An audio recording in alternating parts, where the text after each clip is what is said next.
Now, another 60 minutes of the biggest beats. I like it. It's perfect. This is Trans Radio UK. Get social with us. We're on Facebook, Twitter, Instagram, YouTube, and Snapchat. Search Trans Radio UK. Now that's what I call a talk show with Lucy Clark, right here on Trans Radio UK.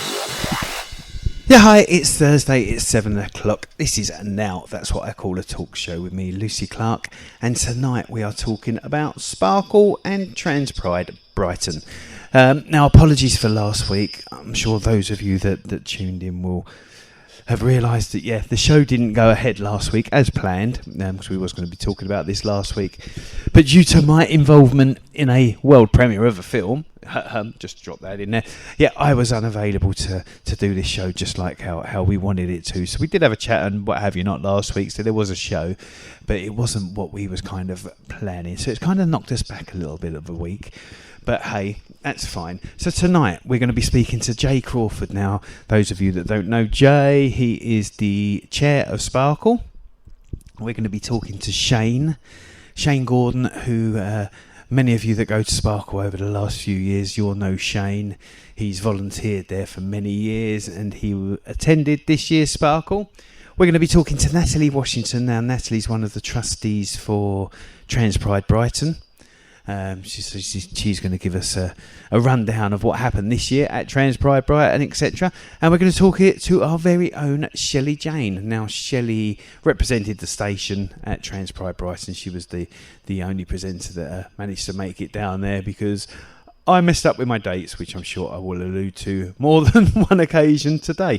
So we've got some really good guests coming just to give you an idea about what happened at Sparkle and obviously from people that were involved in organising it. So, yeah, hopefully give you a bit of an insight and let you know, about Sparkle and possibly about some things that will be going on next year. So, without further ado, let's get on with our first caller.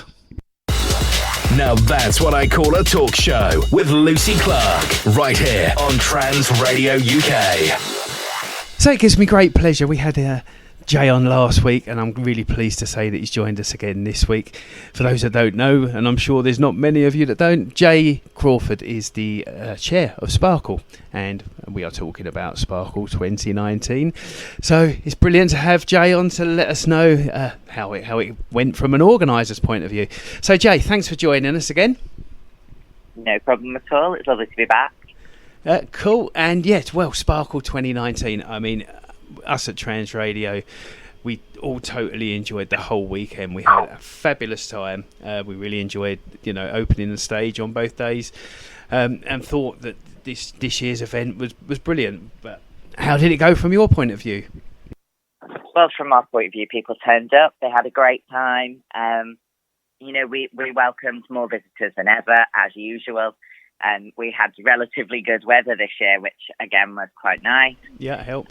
Just before the bit of the heat wave, it was quite lovely. So I think we raised our numbers to just over 21,000 this year wow. in the Gay Village area. So that's fantastic, and we hit capacity a good few times over the weekend. So for us, that's a really positive weekend.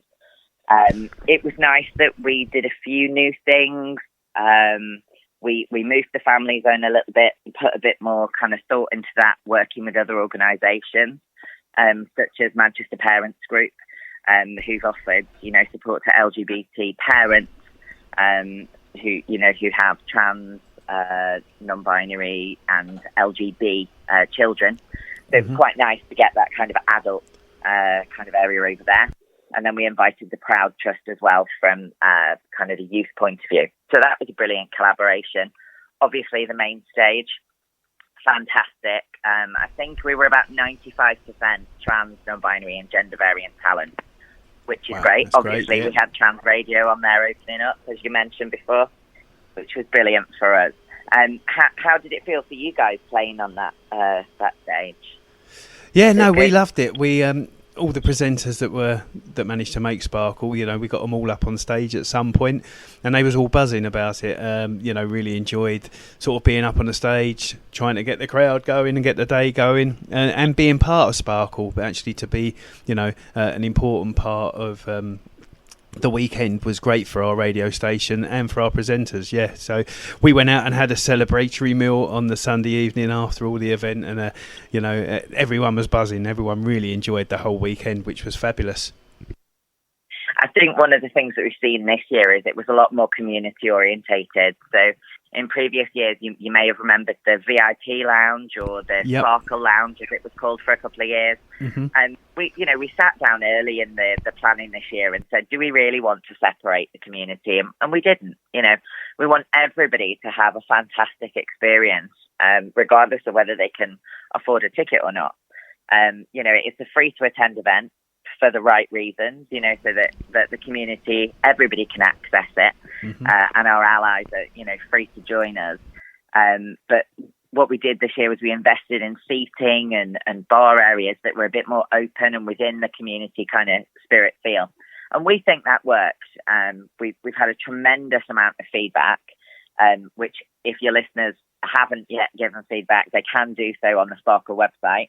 Yeah, we'll put a link to there that on the homepage to leave that feedback, which we're still collecting. But we've had over, I think it's 250 responses already, within kind of the first couple of weeks that we've reviewed, and there are still more racking up. I think we've got another 60 that we haven't managed to review yet. So it's all really quite positive. As with any event, there are downsides. We had a couple of things that have been brought to our attention, nothing necessarily terrible. And we've had a little bit of misgendering, which obviously is really not acceptable at our weekends, mm-hmm. Especially when we try to be so inclusive of everybody's pronouns, gender identity. So we're working on those training opportunities for next year with those partners. And as a wheelchair user myself, access was obviously a lot better this year, but it wasn't quite there. So I always say it's great to have things to go away and kind of refine so that you're making progress. But yeah, I think it was an overall great weekend. Some people absolutely loved the ball move to the Friday night, mm-hmm. which was great. It was a lovely opener to the weekend. And then we had events across the village throughout the weekend as well. But I think the experience for me, although I was rushed off my feet, and I say that as a wheelchair user, rushed off my wheels. It's always a crazy weekend for us putting things on, but as long as people on the other side of it are enjoying it and are feeling welcomed and celebrated, then that's all we ask for. Yeah, and it's great that that you take on board what people put on these feedback forms, and you try to improve the event every year. And we've been going many years, and the event is always getting better, in my opinion. The structure of it as well. And 21,000 people is pretty amazing, to be fair, for the weekend. And it's testament of the the great work that you do down there. I'd like to just give a bit of an insight to the listeners, because lots of people just turn up to the weekend. Their planning will be, let's book a hotel and let's pick our dresses or clothes that we're going to be wearing for the weekend, and then let's arrange our transport and get to Manchester. But I don't think people, will actually realise the planning that probably goes into an event like Sparkle. Absolutely. Our whole team are volunteers. We don't have any paid staff. We have no office. We have, no central hub. We have a PO box on the outside of the city, and we have, our desks and our gardens and Starbucks. That's where we run Sparkle from. It's very much grassroots. Yep. I have a particular table in my local Starbucks, and they know that I turn up at the same time every week. And it is, for me, that's my community engagement. Yeah. But one of those things is it takes around 1,400 hours from the core team to put on the event, whether we're working till 2 a.m. after our 9 to 5 or, after finishing university. That is very much the way it is for the whole team. So we are so pleased to say that we have key volunteers as well, who are community members that come forward and offer anything from 4 hours to 400 hours per year to really support the event. We have some people who turn up for 4 days to work their socks off, to not enjoy the Sparkle weekend in the same way that everyone else does, just to make sure that everything runs and you've got water and toilet rolls and, you know, all those things that you take for granted as a litter being picked up and stuff. Yeah. I think it's totally amazing. I think people probably don't realise the actual work that goes into putting an event like Sparkle on. And as you just said, you know, they probably don't think about the actual nuts and bolts of, you know, everything that's involved and the hours that everyone gives. So I'd like to say, on behalf of the community, just a massive thanks to you, your team, all the volunteers, from, you know, those that spend hours or those that just give up their times at the weekend, which is, you know, people are going there to enjoy themselves, and it needs people to do these kind of jobs. And, you know, from the bottom of our hearts, well, we thank you, because, you know, Sparkle's amazing, you know, and I think it's 16 years next year. Is that right? It is, yeah. So it's our Sweet 16 next year, which is going to have some fun with the branding. We're going to look at kind of prom parties and things like that, and look at taking you back to your youth and maybe doing that trans prom the way you wish you would have done back then, and things like that. So we're playing with some ideas. We're speaking to a core team of about 10 community members who are going to be advising us this year on what kind of direction they want to take for the 16th year, which is great. That kind of community engagement is kind of what we thrive on. But one of the things that we're really proud of, obviously, this year is that we are up for a National Diversity Award, which is towards the end of September. So maybe some coverage up here in the Northwest, and I'm sure it will cascade along the country. We've been... what do you say?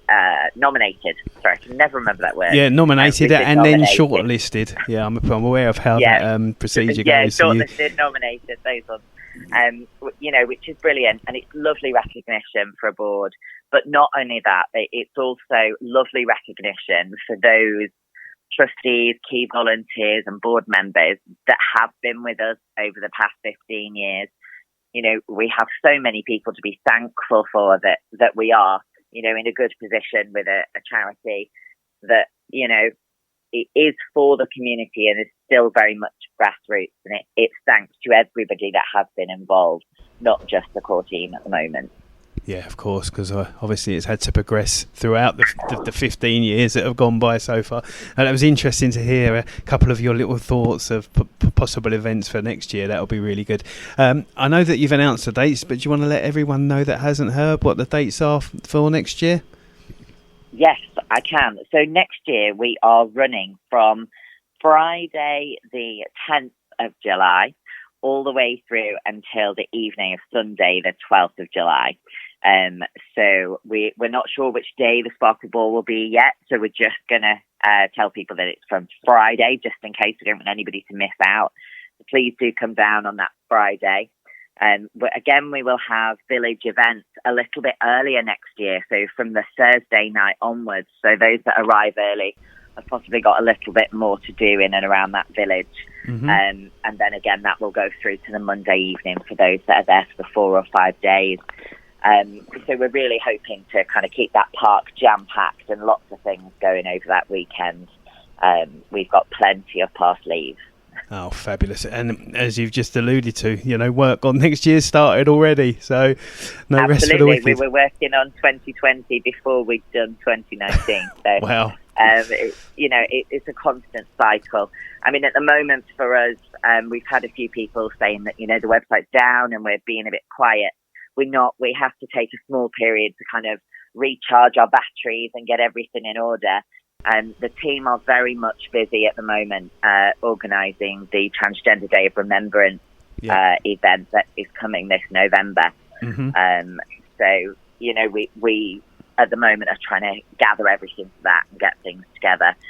Unfortunately, the numbers again for TDOR are up. which is not what we want to be seeing a couple of months before we kind of get those official statistics. So I think really at the moment our kind of focus is to maintain mental health standards throughout the community and kind of support people where we can. I mean, trans radio is fantastic because people have something when they're at home that, you know, is familiar and is great. So anything that we can do to kind of work in with the community is fantastic. But it isn't just the Sparkle weekends. We have a full calendar. Yep. I'd love to say I got downtime, but it's full on constantly. Well, we do all really appreciate the work that you and your fellow team do. And yeah, just keep up the good work. That's all we can say. Last year was amazing. I'm really looking forward to next year's already. Yeah, I'm sure we will. And I'm actually looking forward to next year's, which tells you the planning's going really well. Good. But Fab. Yeah, well, thank you so much for your time. Thank you. It's been great to have you on again. And yeah, we'll speak to you again soon. We're here. We need to get you on more often and have a chat, and you can keep us updated with everything that's going on. We will do. We'll come and do a bi-monthly check-in up until the event and tell you what's going on. Brilliant. Right. We've got that and we've recorded that. So you're now committed. That's perfect. Brilliant. Thanks so much. Thank you, Jay. There we go. Jay Crawford, the chair of Sparkle, giving us a lowdown on last year and a bit of information about next year, which is totally amazing. And we really appreciate having Jay on. And yeah, we're going to get him back on again, as he's just committed to. Fab. Now that's what I call a talk show with Lucy Clark, right here on Trans Radio UK. So there we go, fab to have Jay on, giving some really good information out there. We're going to have Shane on in a minute. Lots of you will know Shane. Before we get Shane on, just need to remind you, you can now download our new app. So if you're on Android or Apple, go search Trans Radio UK. We have an app and it's free. So please go download it. And then you can listen to Trans Radio wherever you may be. Now that's what I call a talk show with Lucy Clark, right here on Trans Radio UK. So it gives me great pleasure to welcome Shane. Now, many of you that have been going to Sparkle for the last few years will know Shane. I think he's been going this year, he tells me, was his 7th year. But this year was a little bit different. He wasn't volunteering, so he actually got to enjoy Sparkle. Well, or did he? We're going to find out right now. So hi, Shane. Hello there, Lucy. And how are you? Oh, I'm absolutely fantastic, thank you. Good. I'm good. That's what we like to hear. Right, so yes, as I just said, I think this year was your 7th year at Sparkle? Yes, it was. And am I right in saying that the previous 6 you volunteered, or how many of them did you volunteer for? I volunteered for 6 of them, yeah. Oh, right, okay. So this was the first time that you went to Sparkle without volunteering? Yeah, and it was weird. It was really weird. Was it? So why was it weird? Because you could actually enjoy yourself for once. You wasn't stressing. It was weird in the sense of I could actually enjoy the weekend. I wasn't stressing about what needed to get done, what things needed to get done. There was other people to stress for me, and it just felt very weird. But it was a fantastic weekend. I don't think my bloody liver is actually happy about it though. It was a very pickled liver that weekend, especially the Friday. Right, okay. So obviously, the previous years you've had to worry about your, the bits and bobs that you were doing for the event, which is great, and we are really grateful because obviously it needs people to do these. But this year you decided, that you was actually going to go there and enjoy it. I believe that it was a kind of last minute choice, was it, that you was actually going to be going? Yeah, it was. I said to myself, I'll give Sparkle a break.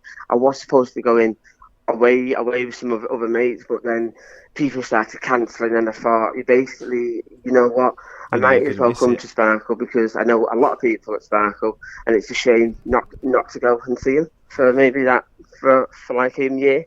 So It's nice to get together with people, and it's nice just to be there and literally enjoy it. Okay, so now you've actually seen it from a I was going to say a punter's point of view. That's probably not the right terminology. But yeah, now you've actually seen it from the other side. You know, how was it? How was it for you? Did you enjoy it? What were the good bits? You know, actually looking at it from a non-volunteering point of view. You know, what did you see? How did you feel? What was good? To be honest with you, it was a good weekend. There were some nips and tucks that basically I could see from being volunteering and things weren't being achieved. But I'll start with the positives. It was a great weekend. The Friday night was a fantastic night. Going out in the village, it was a big buzz. It was great to see people down there. It was, I think, the bonus of it this year was the weather. It was gorgeous. It was warm. It was sunny, so everybody was in the village. So everyone was outside drinking on the Friday. The Saturday, I was waking up with a massive hangover. On the Saturday, I was a bit delicate, but I came down and I literally, I was in the park, and it was a really good day. It was a really, really, really good atmosphere, and people were enjoying it. It to me, from the volunteer point of view, it was going well.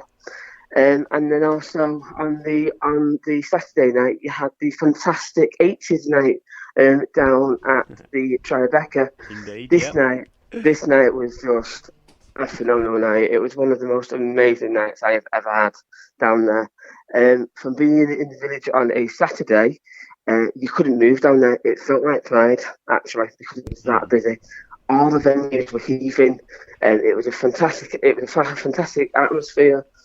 I was only supposed to come into Tribeca for maybe one or two drinks, and I ended up spending the whole night there till it was finishing. It was like, oh my God. It was absolutely fantastic. It was the best, one of the best Saturday nights in the village I think we've had. People were telling me that they were only there for like one drink, but they ended up staying all night. The dance floor was constantly filled. We had some cracking songs. We had some cracking laughs with people, and it was just a fantastic night. And then the Sunday was. That's good to hear, because I was DJing, so yeah, I've got to throw that in there now for anyone that didn't know. Yeah, but no, it was a really, really good night.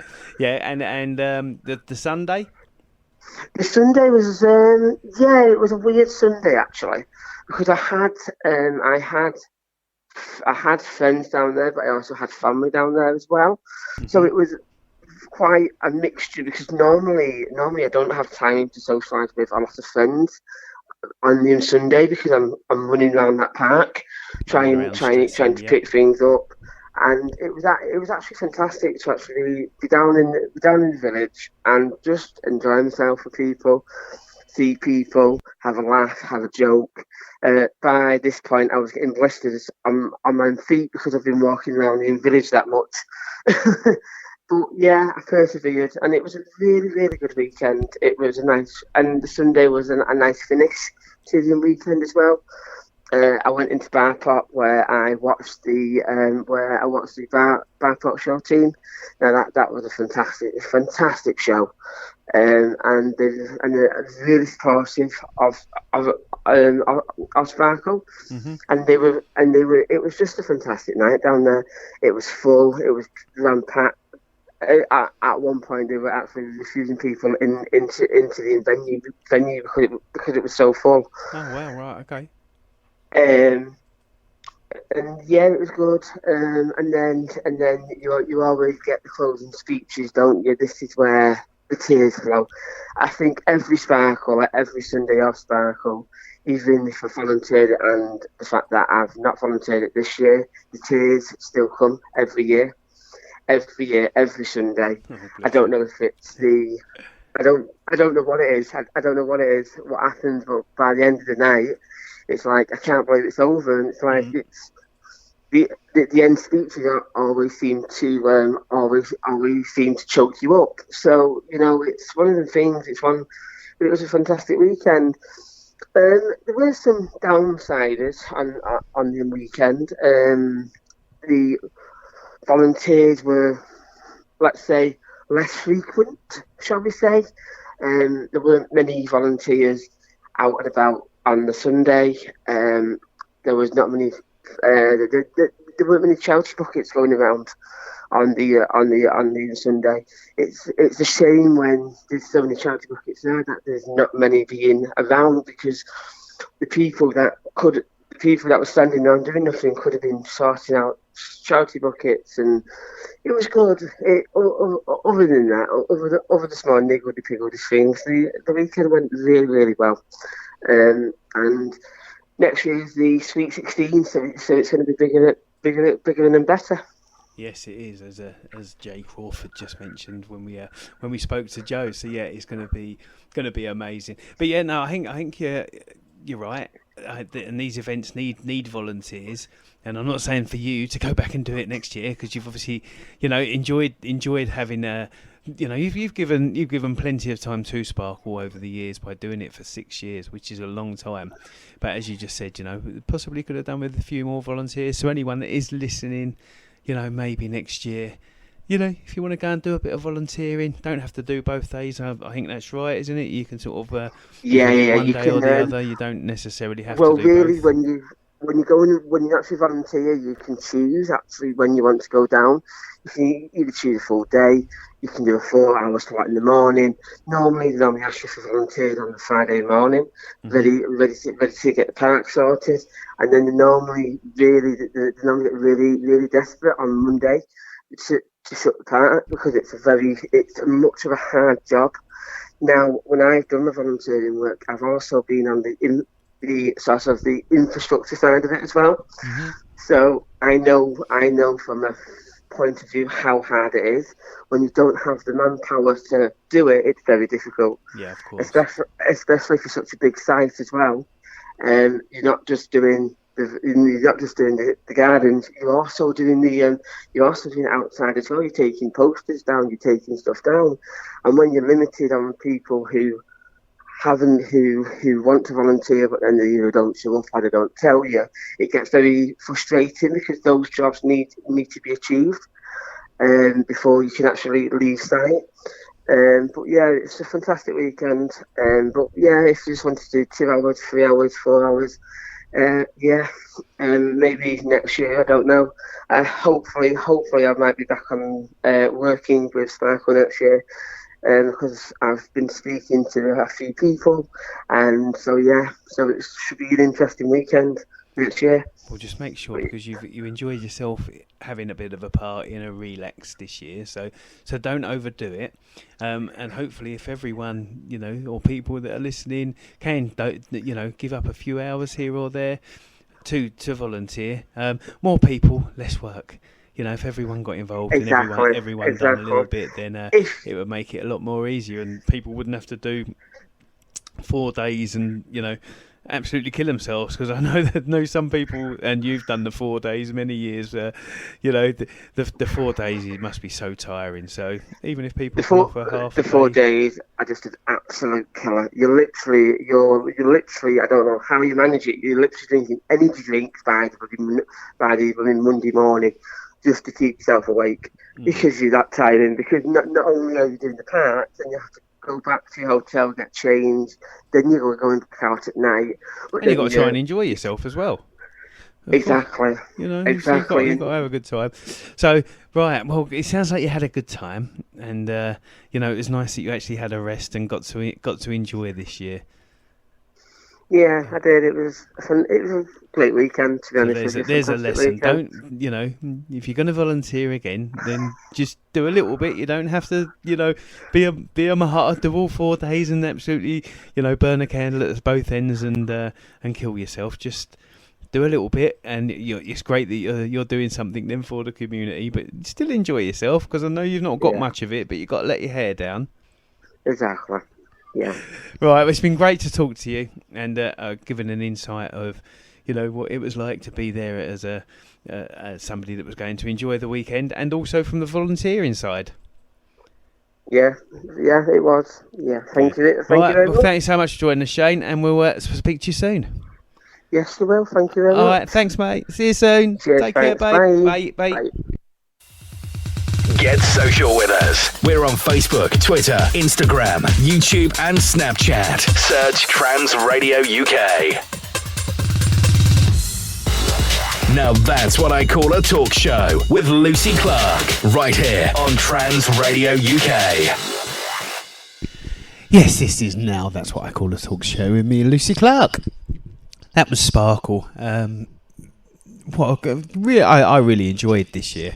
I just thought it was really well organised. The weather was good.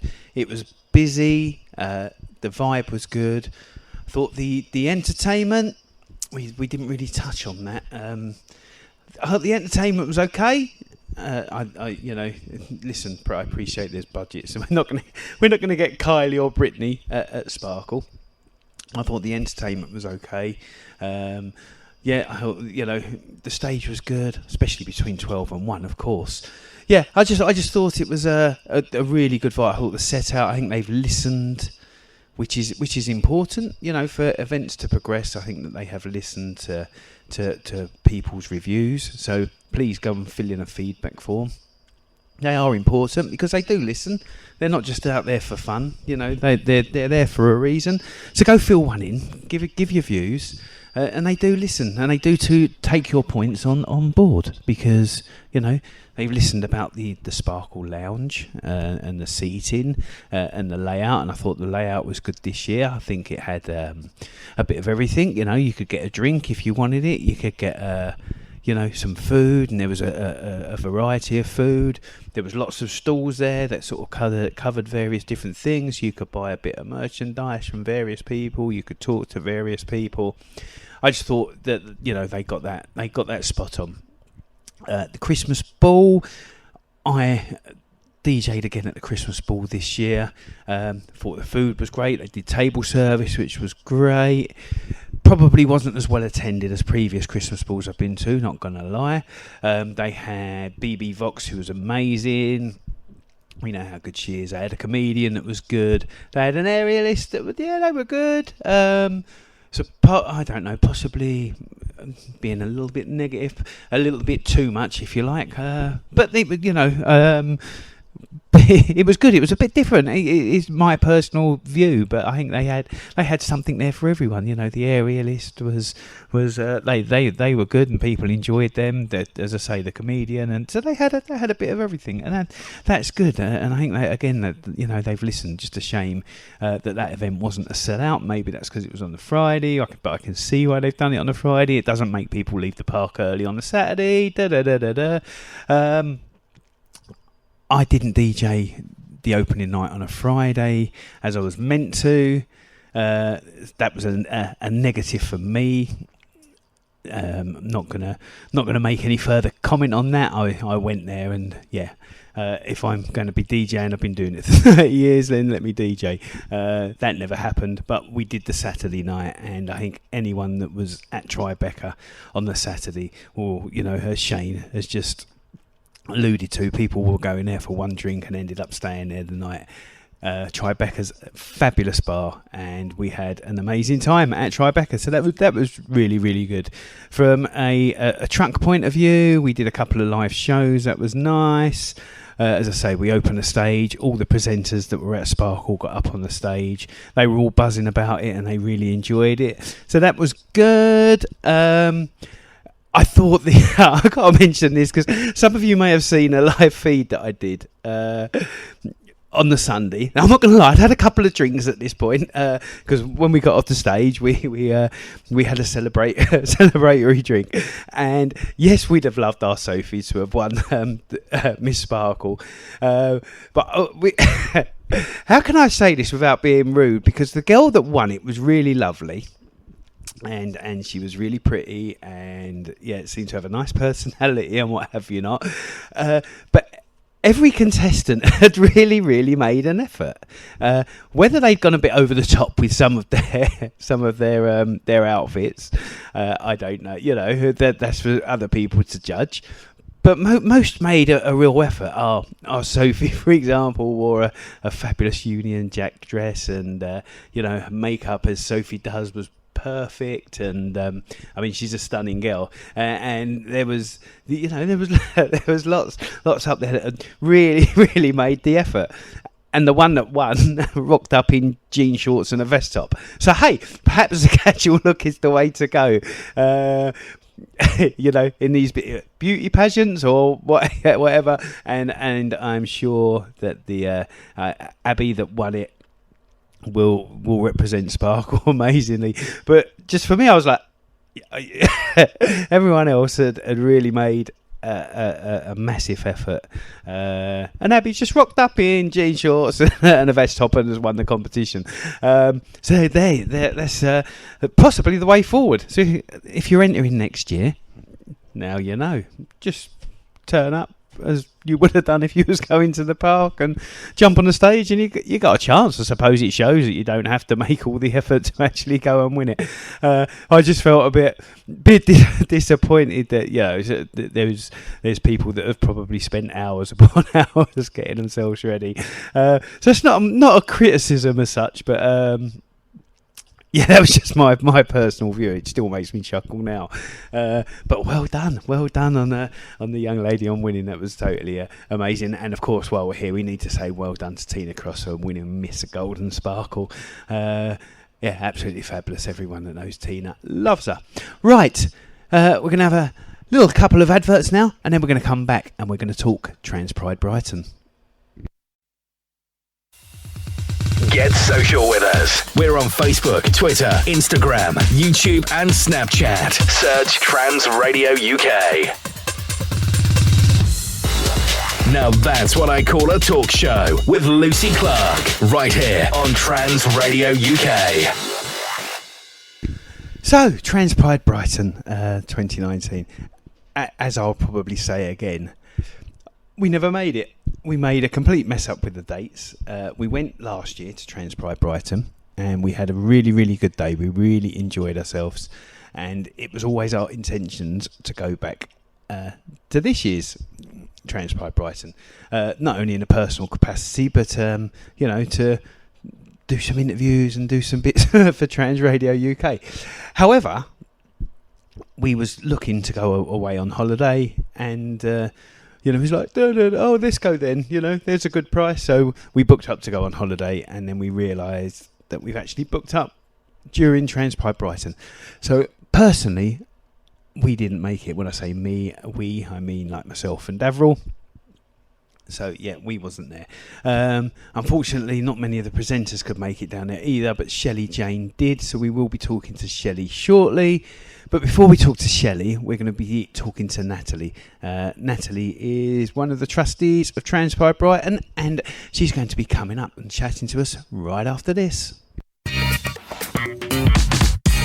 Trans Radio UK, the only radio station for the transgender community, made by the transgender community.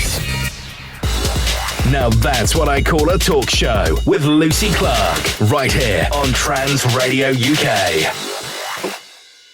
Okay, it gives me great pleasure to welcome Natalie Washington.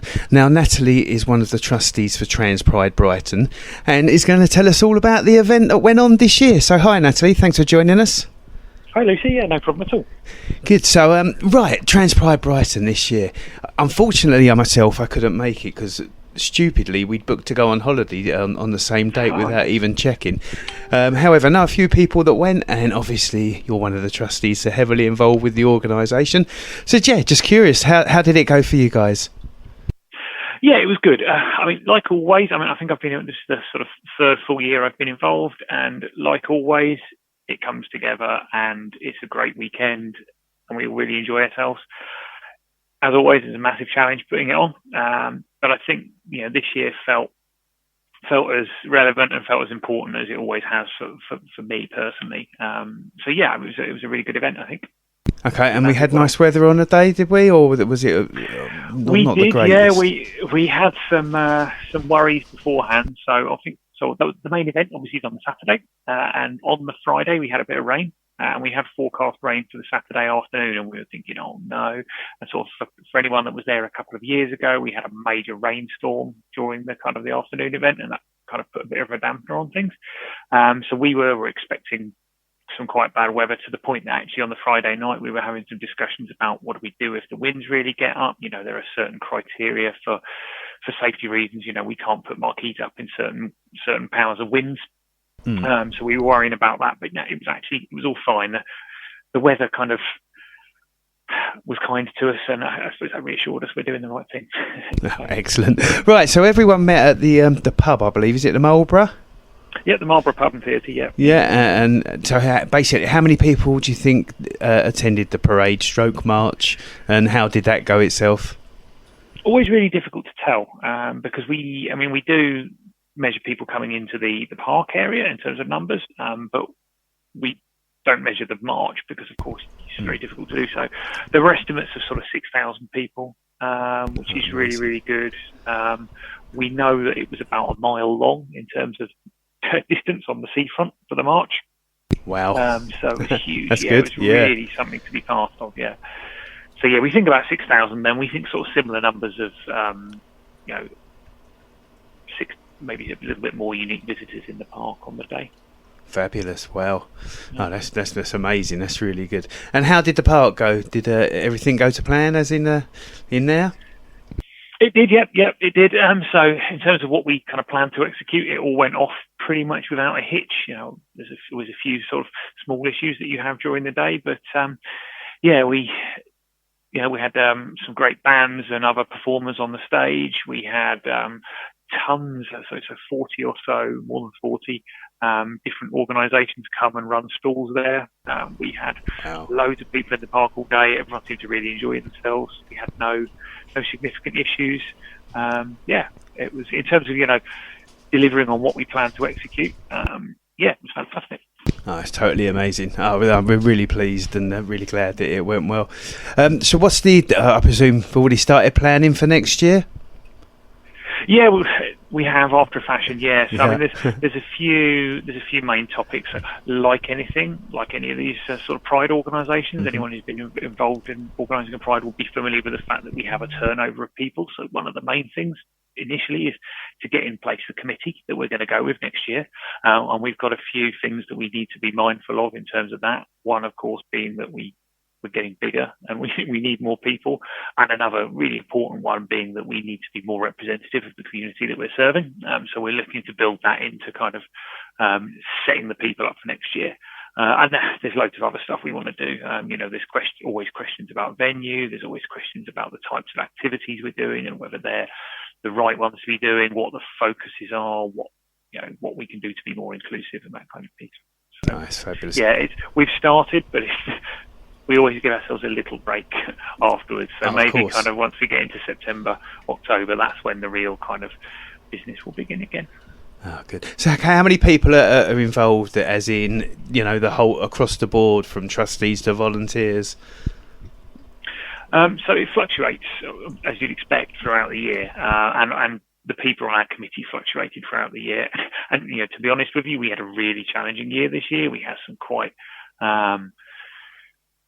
some big difficulties with various committee members and trustees falling ill during the year or having personal challenges. And to be honest, it was probably the most challenging one to run that I've been involved with. So the numbers fluctuated between kind of like 6 and 12 people in the committee at any one time. And then beyond that, we have around 100 or so volunteers that volunteer for us at various points over the weekend in different roles. Some of them are involved for longer periods of time than just the day. Some of them, help us out with stewarding the march, running things in the park on the day. And every one of those people is a volunteer, and we're really thankful to every one of those people because we can't do it without them. I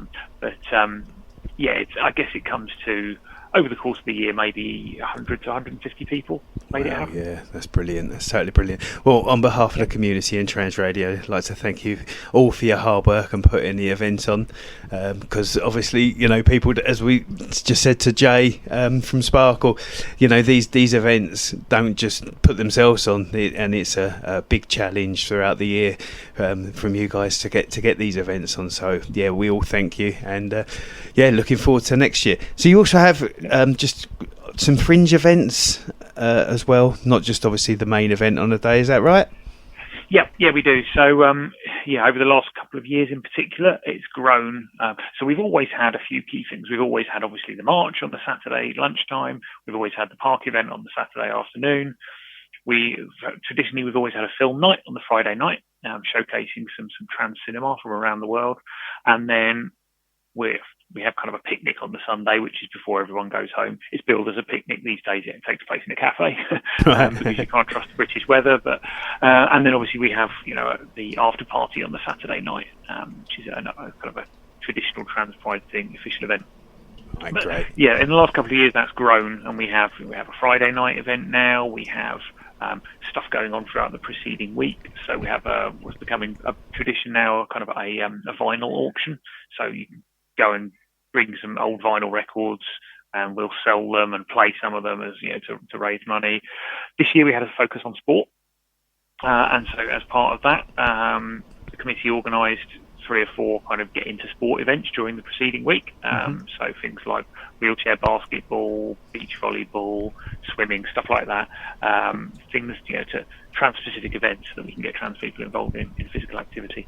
And we also had a 5K run this year, or up to 5K. Right, okay. Depending on how far you wanted to do. But yeah, on the Sunday morning as well, which was again in keeping with the theme. Brilliant. And for trying to get trans people active. Burn off some of the alcohol from the day before. So I did it, and that was definitely one of the that was definitely one of the drivers. Yeah. Oh, fab. And what about feedback? Can people give feedback? Is there any kind of feedback form that they can fill in? Yeah, there is. So if you go on our website, which is transpridebrighton.org, there's a link to a feedback form on there. Similarly,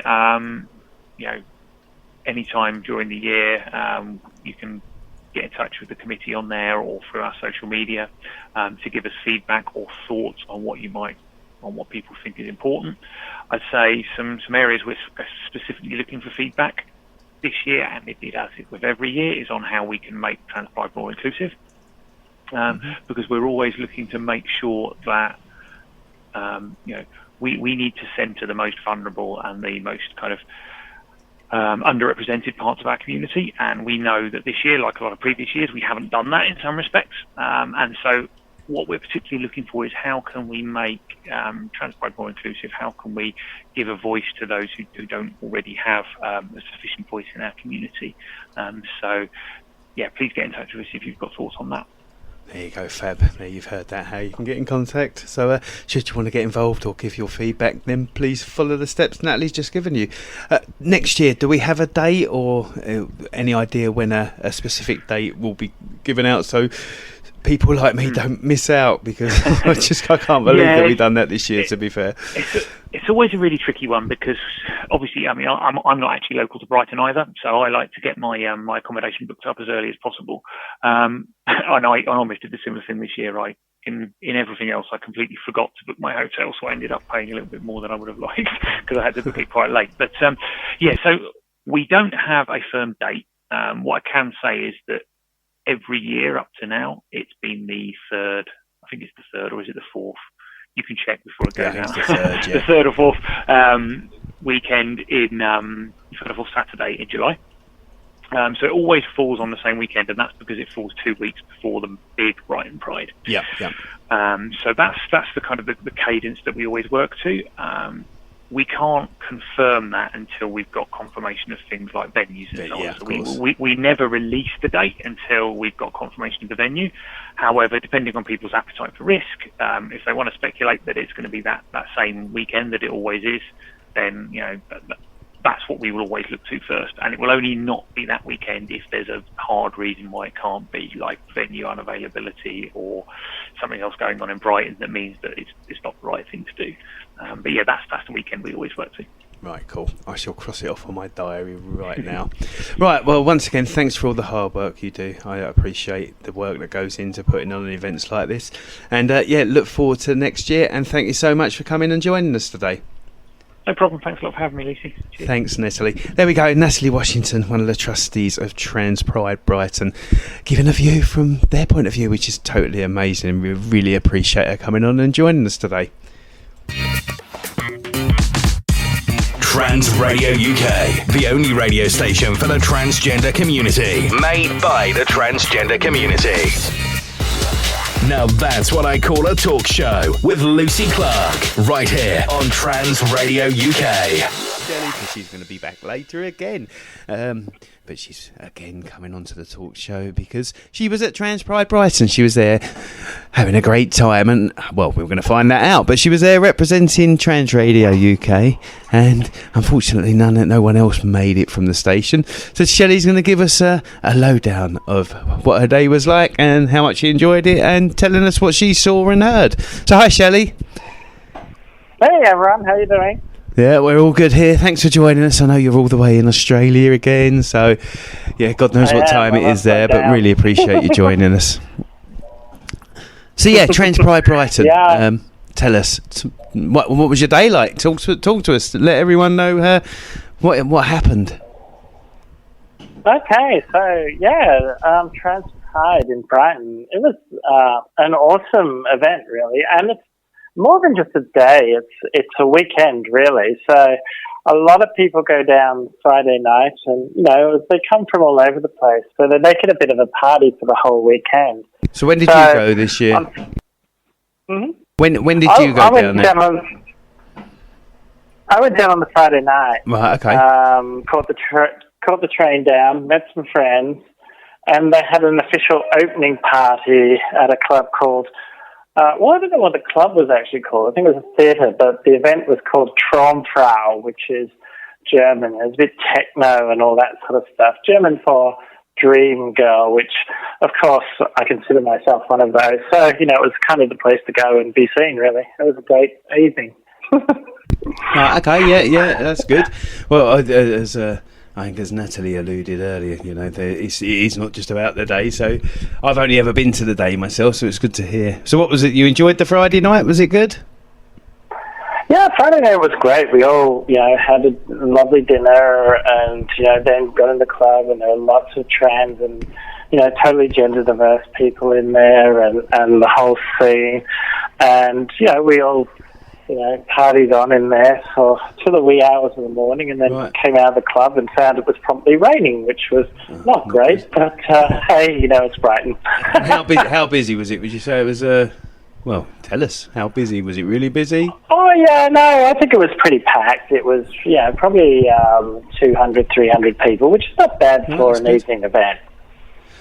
Okay, cool. And then the Saturday, talk us through the Saturday there.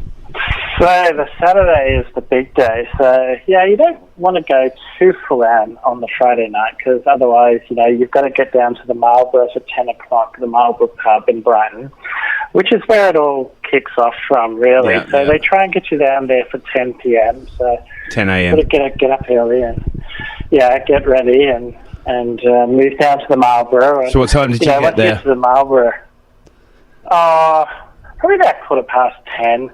I think the speeches started about 10:30, so we were on track. Right, okay. And whereabouts? was you near the front when you got there, or was it pretty packed already?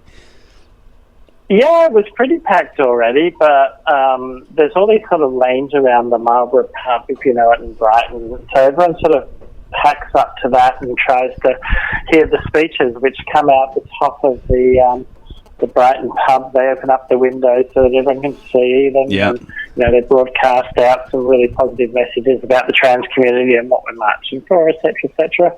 And it's a really, really great spirit. And what's fabulous about Trans Pride Brighton in particular is it's all ages as well, and an entire trans spectrum. So you have the Little Mermaid kids there as well, and they're just absolutely gorgeous, these little kids. Up into, your older people and all, with their trans flags and all in a pretty excited mood to be marching. Plenty of colour there, and I'm sure everyone looked fabulous. So the march itself, talk us through that. Obviously, I know it walks along the seafront, having done it myself, but what was it like this year? Was the vibe good? What was the reaction from the people on the sidelines? Yeah, it was a great time, actually. Yeah, there was probably... It just keeps getting bigger every year. They reckon there are about 10,000 people there this year. And certainly the march goes on. It's about a mile long. So you go from the Marlborough, which is just above Brighton Pier, and then the police block off the road. So it's very well organised. And we just march along the front, and the police actually hold up the traffic for us because the Brighton seafront is super, super busy, particularly in summer. So we're all rocking along the seafront, down to the sea pier, and then ride along for about, it's about two mile walk, I think, along the front, the promenade and along the main street, the main road, really. Mm. Yeah, and, there are people held up in their cars, and you kind of think, geez, if that was me, I might be a bit upset. But actually, everyone seemed to be in a really positive mood, and they could see all the flags and what was going on. And, we're getting lots of positive toots and call-outs from the crowd. So, and also from the promenade, which is next to the road as well, lots of tourists, taking photos and videos and all that sort of thing, and just loads of flags and banners. And it's really, positive messaging, and it's a really fun day. Just a good positive vibe. Really empowering, actually. Yes, having done, as I say, we was gutted that we didn't make it. We made a school get error with dates, so okay, cool. So when did you go into the park after? What did you think of the park? Yeah, the park was fabulous. So we were a little bit concerned because I was sort of saying, they might have a limit for health and safety reasons on the park this year, but they seem to accommodate everyone fine, and that's great because, you walk your 3 miles along the seafront or however long it is, and you get to the park, and in the park is, it's really well set up, so all these sort of tents and, all different community groups and some people selling stuff, mostly community groups and organisations such as Mermaids and the local health centres, but also a main stage, like Sparkle, where they have different sort of performances from the trans community, and also things like demonstrations, so there's sporting events, and if you like, there was archery, not archery, the thing with swords, sword fighting. Oh, okay. you could do that if you wanted to. So it was trying to encourage trans people into trying different sporting events, and there were yoga and all that, and of course all the food vans, and of course lots of alcohol if one wished to partake in such things. Yeah, good. Okay, and what did you think of the stage? Did you see much of the stage this year, and the acts that were on? Yeah, there are quite a few community sort of based events and poetry and protests, and that's one of the big things about Trans Pride as well. I think because it's so focused on the trans community and a lot of the struggles that, a lot of us go through, it does get, quite political, but, in a good way. It's all about, the challenges, and it's bringing up people, particularly minorities in the trans community, and giving them a shot on the stage as well. So, while Brighton Pride, a week later might have Kylie, Trans Pride, it's really community grassroots, and that's pretty cool, actually. Oh, good. Okay, and what did you do in the evening? Did you go out at all after that, or was you battered from the day? After an afternoon in the park where it was sunny, and obviously there was a lot of lubrication around in the park as well, I guess. And after that, we went out for dinner, and there was an official after party. And this year actually it was across 2 or 3 clubs along the seafront just near Brighton Pier. And that worked really well this year, actually, because you got one wristband and you could go from one club to the next club, and they all had different levels playing different sorts of music. So, if you wanted basement or something like that, or more poppy or something, or techno, you could find it, really. And that was super, super packed. I think everyone from the park, except for the kids, obviously. Yeah, of course, yeah. Did they charge for the wristband? Did they charge you for the wristband? Yes, but it was fairly. I think it's fairly cheap. Might have been £10 or £15. Right. Okay, that's good. And so that got you into those different events.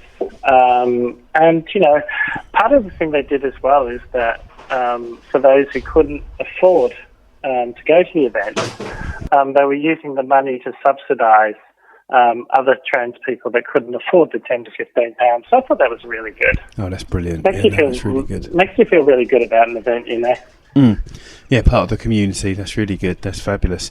And what about the Sunday? What did you do on a Sunday? Anything? Was you still down there for the Sunday? I'm assuming you was. Oh my God, on the Sunday I had a hangover. I'm not surprised. No, on the Sunday I got up, had breakfast, and then I just went through all the shops, actually. I mean, they do have, I think on Sunday they do have a swimming event, but I think they had a 10k run as well, or a 5k run, so I think that was really good. Oh, yeah, there was a 5k run, yeah, but... You didn't get up and do that then? Until 5, 6 in the morning. I wasn't running anywhere. The nearest place I was running probably was to the bathroom. But. Oh, good. All right, so that's a real positive spin on Trans Pride, and really appreciate you going down there and obviously representing the station, and sounds like you had a fabulous time yourself, so that's really, really good. Yeah, it was a great event. I'd recommend it to anyone who wants to go. It's a really fun event, well worth attending. Fabulous.